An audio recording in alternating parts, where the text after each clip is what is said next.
नमस्कार दोस्तों, आप सभी का देवमाला क्लासेज में मैं देव नारायण आप सभी का बहुत बहुत स्वागत करता हूं। दोस्तों, मैं आशा करता हूं कि आप स्वस्थ होंगे, मस्त होंगे और खूब मन लगा करके आप अपनी तैयारी कर रहे होंगे परीक्षा की। दोस्तों, आज हम इस वीडियो में लेकर के आए हुए हैं व्यंजन वर्णों के भेद। हम स्वर वर्णों के भेद पढ़ चुके हैं, आज हम पढ़ने वाले हैं व्यंजन वर्णों के भेद। तो सबसे पहले हम समझेंगे व्यंजन वर्ण कौन कौन से हैं। व्यंजन वर्ण,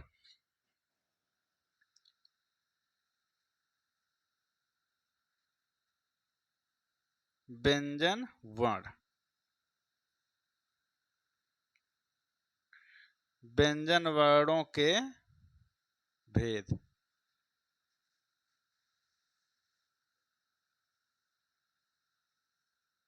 व्यंजन वर्णों के भेद। तो दोस्तों, हम पढ़ने वाले हैं व्यंजन वर्णों के भेद। तो ये जो व्यंजन वर्णों का भेद है, ये कई आधार पर बनाया गया दोस्तों। कई आधार पर भेद बताया गया है। सबसे पहला भेद है उच्चारण स्थान के आधार पर। उच्चारण स्थान के आधार पर। किस आधार पर दोस्तों? उच्चारण स्थान के आधार पर व्यंजन का भेद पढ़ेंगे हम। तो पहला हो जाएगा कि उच्चारण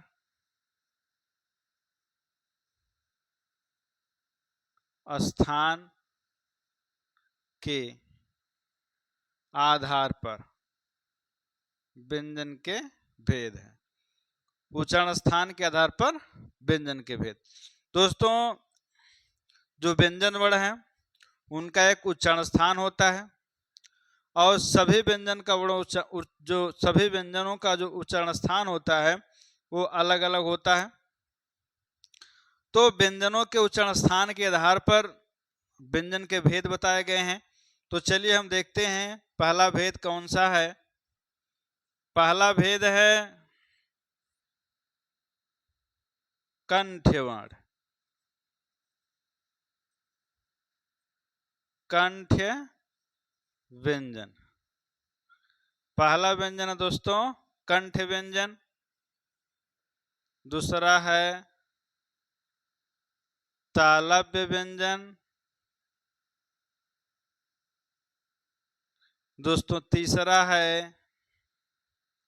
मूर्धन्य व्यंजन। मूर्धन्य व्यंजन। चौथा है दोस्तों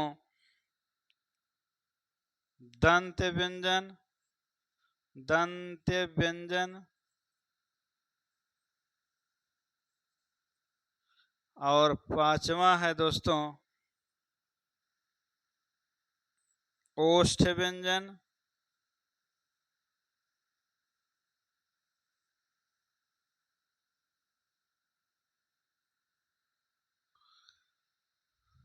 और उसके बाद क्या है दोस्तों?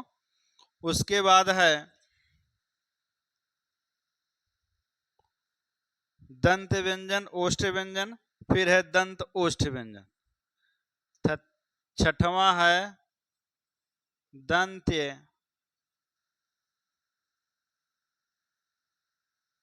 ओष्ठ व्यंजन। तो दोस्तों, ये उच्चारण के आधार पर, उच्चारण स्थान के आधार पर भेद बताया गया है। कंठ व्यंजन वर्ण, तालव्य व्यंजन, मूर्धन्य व्यंजन, दंत व्यंजन, ओष्ठ व्यंजन और दंत ओष्ठ व्यंजन। अब देखते हैं कि कंठ व्यंजन कौन कौन से हैं। कंठ व्यंजन कौन कौन से दोस्तों, इसको हम लिखते हैं। कंठ व्यंजन में आता है का, ख, ग, घ, अंगा। तो दोस्तों, ये कंठ व्यंजन हो गए क, ख, ग, घ, अंगा। क, ख, ग, घ, अंगा, इसका उच्चारण स्थान है कंठ है, इसलिए इनको कंठ व्यंजन कहते हैं। ये देखिए आपका च, छ,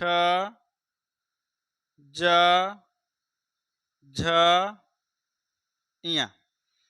च, छ, ज, झ, इया, इनका उच्चारण स्थान आप बोलकर देखेंगे ताल हुए। उच्चारण स्थान क्या है? ताल हुए, इसलिए इसको तालव्य वर्ण कहते हैं। च, छ, ज, झ, इया बोल के देखिए दोस्तों, बोल कर देखते रहेंगे तो आपको ज्यादा समझ में आएगा। बोल के देखिएगा तो ये तालव्य वर्ण होंगे। क्या होंगे? तालव्य वर्ण होंगे, इसलिए तालव्य व्यंजन इसको कहते हैं। अब देखिए अगला है मूर्धन्य व्यंजन, तो है ट, ठ,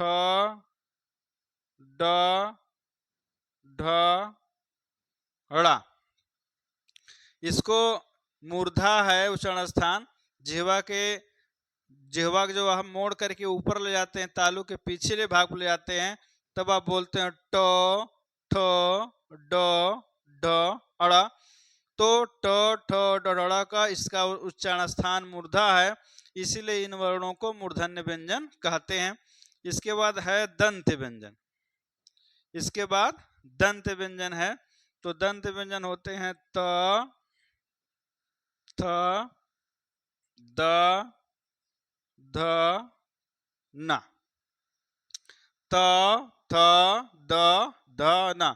इनको आप बोलेंगे तो जिह्वा को दोनों दांत के पास, जो आगे के दांत ऊपर नीचे के हैं, जिह्वा को वहां पे स्पर्श करेंगे तो ये हो जाते हैं आपके दंत व्यंजन हो जाते हैं। क्या हो जाते हैं दोस्तों? दंत व्यंजन। उसके बाद ओष्ठ व्यंजन वर्ण है, तो ओष्ठ व्यंजन कौन कौन से हैं? जैसे प, फ, ब, भ, म। दोस्तों देखिए ये हैं आपके ओष्ठ व्यंजन, इनको बोलकर देखेंगे प, फ, ब, भ, म। आप देख रहे हैं कि जो ओष्ठ है, ऊपर नीचे का ओष्ठ दोनों चिपक जा रहा है, बोलते समय दोनों स्पर्श कर रहा है, तो ये ओष्ठ उच्चारण स्थान से बोले जाते हैं, इसलिए इनको हम क्या कहते हैं? ओष्ठ व्यंजन वर्ण कहते हैं। इसके बाद दोस्तों है दंत व्यंजन वर्ण। दंत ओष्ठ व्यंजन वर्ण मतलब जिन वर्णों का उच्चारण स्थान या जिस व्यंजन का उच्चारण हम दंत से और ओष्ठ दोनों मिलाकर करते हैं, वो होता है दंत ओष्ठ। तो इसमें एक वर्ण आता है, क्या होता है दोस्तों? वाह होता है। इसको आप बोल करके देखेंगे तो वाह कैसे बोला जाएगा? दंत और ओष्ठ से बोला जाएगा। तो दोस्तों ये हो गया, ये व्यंजन का भेद हो गया। इसके बाद हम पढ़ेंगे, इसके बाद जो आधार है, इसके बाद का जो आधार ये हो गया उच्चारण स्थान के आधार पर। अगला आधार है, अगला आधार है, ये आधार बनाया गया है प्रयत्न के आधार पर। किसके आधार पर? प्रयत्न के आधार पर। तो ये होगा प्रयत्न के आधार पर, प्रयत्न के आधार पर। किसके आधार पर? प्रयत्न के आधार पर व्यंजन वर्णों के भेद। तो प्रयत्न के आधार पर जो भेद बताए गए हैं, इसमें पहला भेद है दोस्तों, पहला भेद है स्पर्श व्यंजन।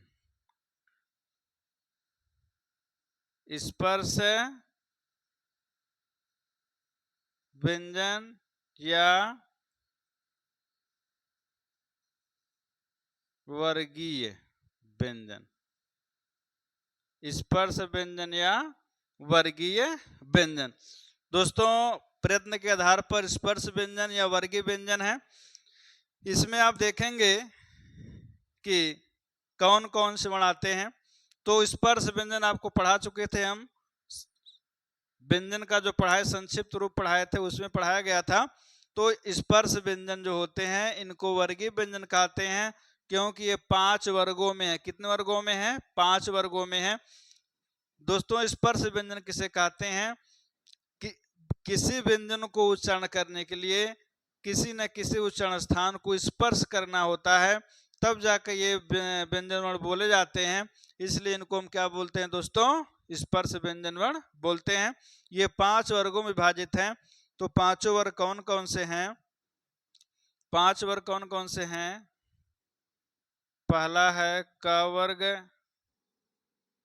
दूसरा है च वर्ग,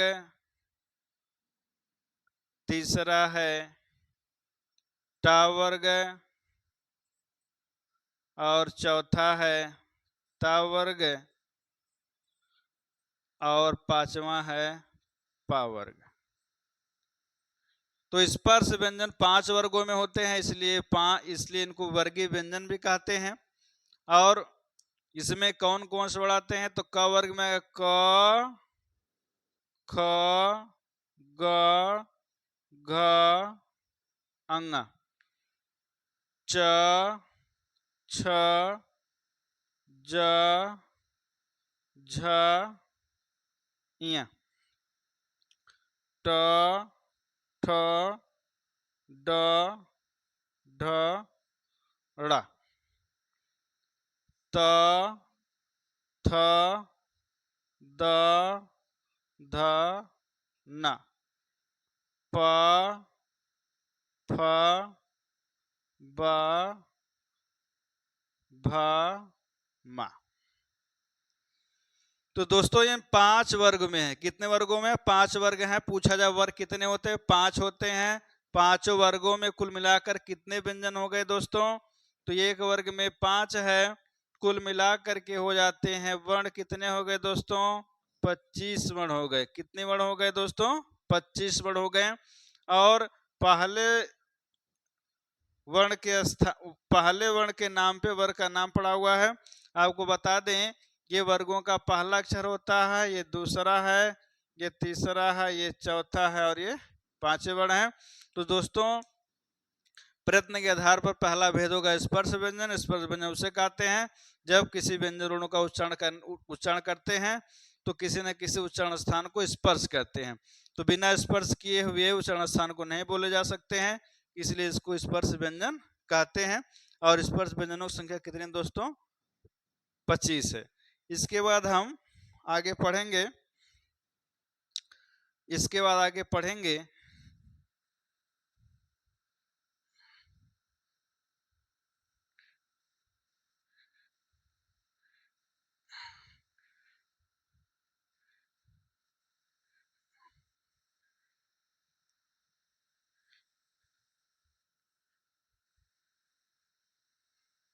प्रयत्न के आधार पर व्यंजन का दूसरा भेद है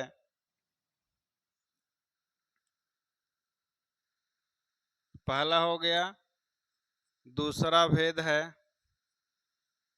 अंतस्थ व्यंजन।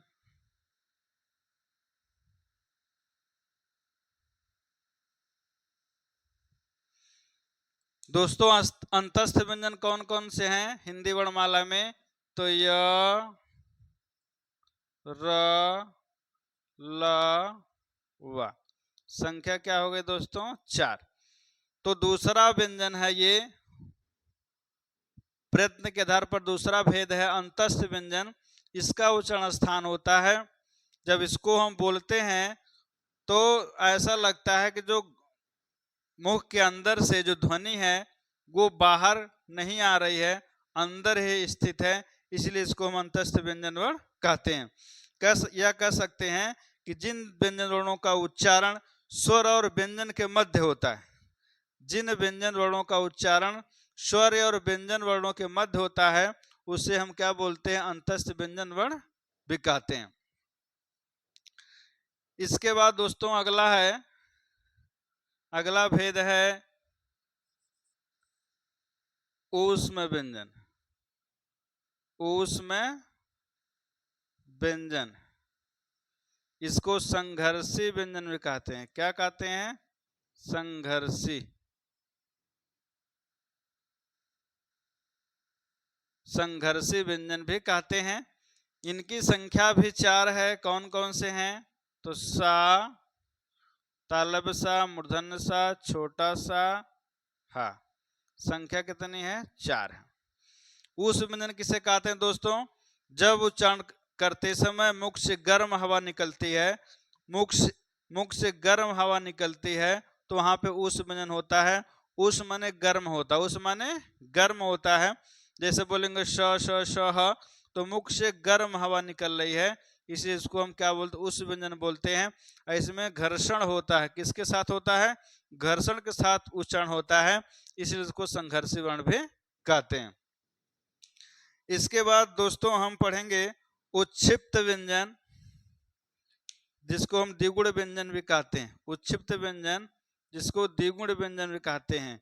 तो उच्छिप्त, उच्छिप्त या द्विगुण व्यंजन,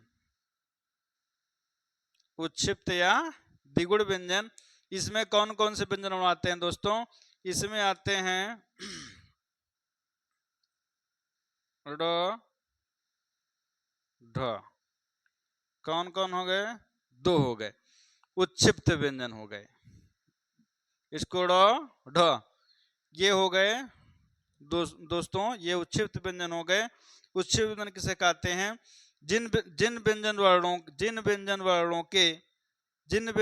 के उच्चारण में जीभ पहले ऊपर उठकर मूर्धा को स्पर्श करती है करे, फिर झटके के साथ नीचे आती है। मतलब जिन वर्णों का उच्चारण करते समय जीभ पहले मूर्धा को स्पर्श करती है, फिर झटके से नीचे आती है, उसे क्या बोलते हैं? उच्छिप्त व्यंजन या द्विगुण व्यंजन बोला जाता है। इसके बाद दोस्तों है अनुनासिक या नासिक व्यंजन। 5वां भेद है अनुनासिक या नासिक व्यंजन। अनुनासिक या अनुनासिक या नासिक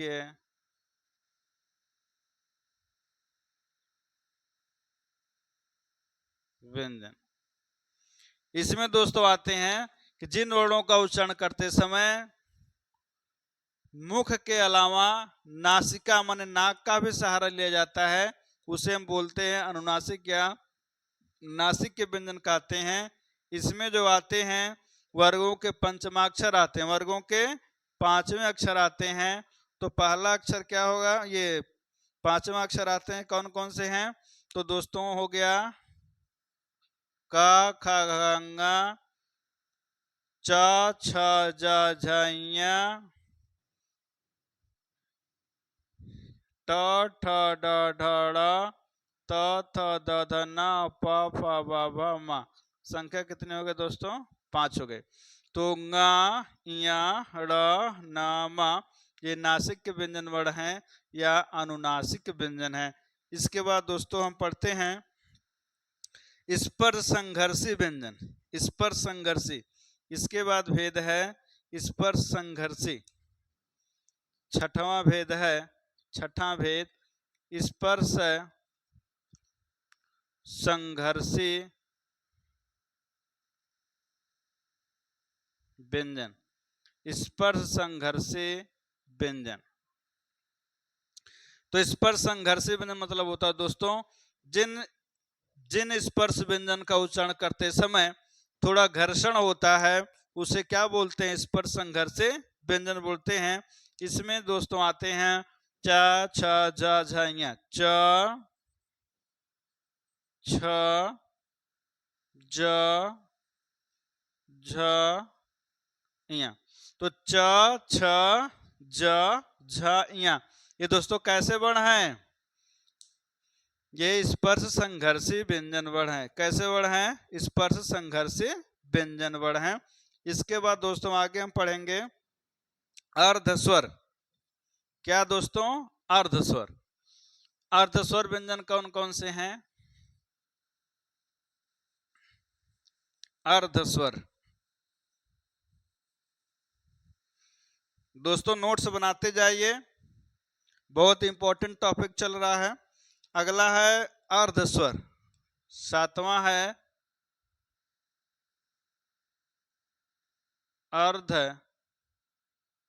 अर्धस्वर। दोस्तों अर्धस्वर किसे कहते हैं?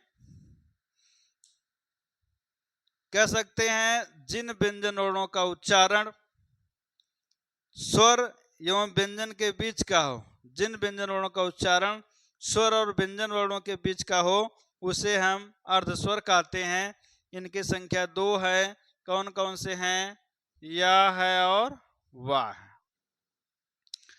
दोस्तों इन अर्धस्वरों का प्रयोग कहाँ पे होता है, कैसे होता है? जैसे देखिए हम लिखते हैं महिलाएं। क्या लिखते हैं? महिलाएं। महिलाएं।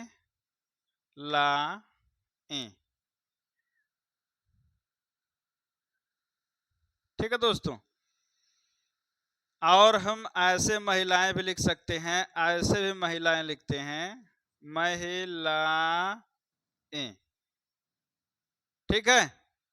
मतलब जब इस व्यंजन के स्थान पर स्वर का प्रयोग हो जाता है, या कह सकते हैं इस स्वर के स्थान पर या व्यंजन का प्रयोग कर दिया जाता है, इसलिए या को क्या बोलते हैं, अर्ध स्वर बोलते हैं। मतलब जब स्वर के स्थान पर इस या का प्रयोग कर दिया जाता है, इसलिए अर्ध स्वर बोलते हैं। ये इसका उदाहरण हो गया। इसका उदाहरण क्या होगा दोस्तों, जैसे हम लिखते हैं कौवा, लिखते हैं, क्या लिखते हैं, कौवा। ठीक है दोस्तों, कौवा लिखते हैं। और इसमें हम वा का भी प्रयोग करके लिख सकते हैं, जैसे कौवा। तो जब इस स्वर के स्थान पर हम व्यंजन का प्रयोग कर दिए, तो इसे वा को हम क्या बोलते हैं, अर्ध स्वर बोलते हैं। इसके बाद दोस्तों है अगला है, आठवां भेद है। आठवां है लुंठित, लुंठित या प्रकंपित, प्रकंपित व्यंजन। लुंठित या प्रकंपित व्यंजन। तो दोस्तों इसमें देखिए कौन कौन से व्यंजन आते हैं। इसमें व्यंजन कौन कौन से आते हैं देखते हैं।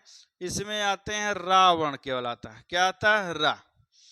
तो रावण को लुंठित वर्ण भी कहते हैं और प्रकंपित वर्ण भी कहते हैं। इसका मतलब क्या होता है, लुंठित मतलब क्या होता है, रा जैसे लड़खड़ा करके उच्चारण होता है, लड़खड़ा करके, जैसे रा रा जिह्वा लड़खड़ा रही है, इसलिए इसको लुंठित वर्ण कहते हैं। और जिह्वा में कंपन होता है, इसलिए इसको प्रकंपित व्यंजन भी कहते हैं। तो रा लुंठित वर्ण है और प्रकंपित व्यंजन है।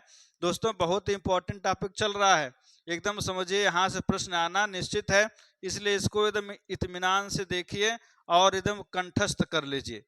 इसके बाद दोस्तों हम पढ़ते हैं पार्श्विक व्यंजन। पार्श्विक, नौवां है पार्श्विक।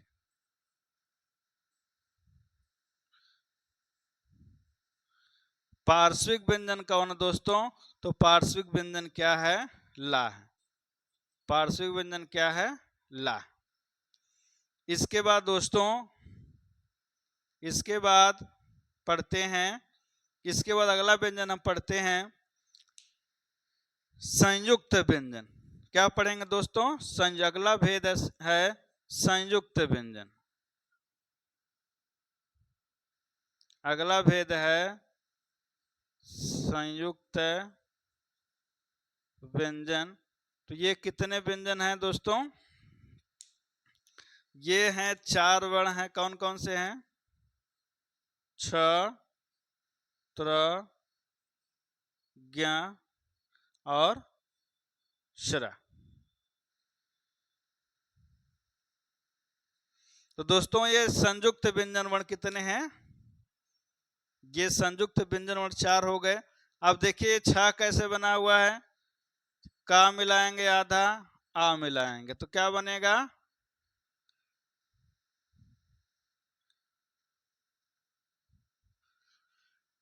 का मिलाएंगे दोस्तों, मूर्धन्य सा मिलाएंगे, क्या मिलाएंगे, का मिलाएंगे, मूर्धन्य सा मिलाएंगे, तो क्या बनेगा, छा बनेगा।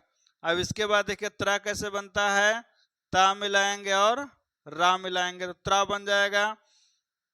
ये ज्ञा कैसे मिलता है, जा मिलाएंगे प्लस इया मिलाएंगे, ज्ञा बन जाएगा। स्रा कैसे मिले बनेगा, तालब्य सा और रा, ये मिला देंगे, क्या बन जाएगा, असरा।